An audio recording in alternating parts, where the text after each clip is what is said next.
কম্বল দেওয়ার পরে দেখলাম যে আমার জনগণের আরো 400 দিতে হবে।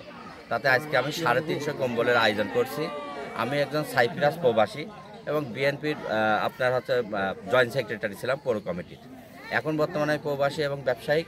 আমার আজকের উদ্দেশ্যটা হচ্ছে যে বাংলাদেশের ফ্যাসিবাদ সরকারকে পতন ঘটাইছেন ছাত্র জনতার মাধ্যমে।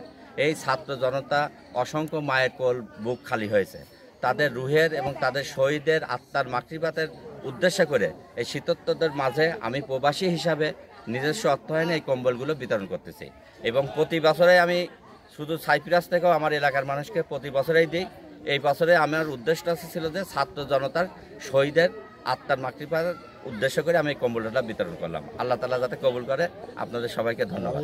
সামনে আর কোনো উদ্যোগ আছে কি? সামনের উদ্যোগ আছে। আমরা যেমন ইতিমধ্যে সরকার প্রশাসনের সাথে কথাবার্তা বলে 15 টাকা কেজি চাউলের টিসিবিটা যাতে আমাদের সাধারণ মানুষ পায় এইগুলো আমরা পদক্ষেপ নিয়েছি।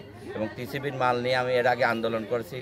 টিসিবির নিত্য প্রয়োজনীয় জিনিসগুলো যাতে জনগণের ভিতর পায় এগুলো নিয়েও কাজ করছি। এবং আমি যেহেতু একজন প্রবাসী, দেশের এভিডেন্স যোদ্ধা, এবং আমাদের এলাকায় যেমন কিছু মিল কারখানা আছে বায়ু দূষণ করে কেমিক্যাল পানি দ্বারা মিষ্টি পানি নষ্ট করে দিচ্ছে।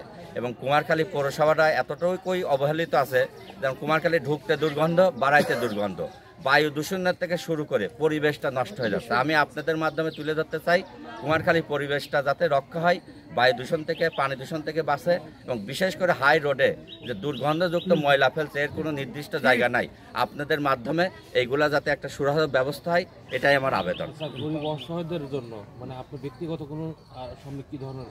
গরিব অসহায়দের ধরনের আমি প্রতি বছরে এখানে কাপড় দিই এবং সিমাই চিনি দিই এবং প্রতি বছরে মাংস এবং 500 টাকা করে দিই। 200 থেকে 300 লোকের আপনি আমার এলাকার মানুষের কাছে শুনলেই পাবেন।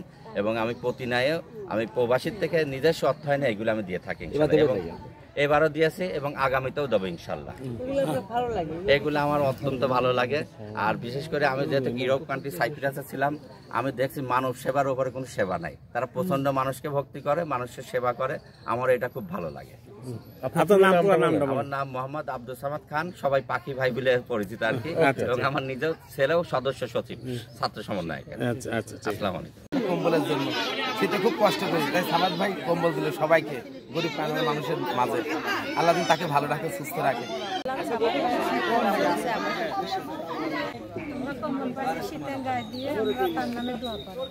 আমি শীতে খুব কষ্ট করতেছিলাম। হ্যাঁ, সামাদ আমাকে দিতে কম্বল দিতে আমি খুব খুশি হচ্ছি।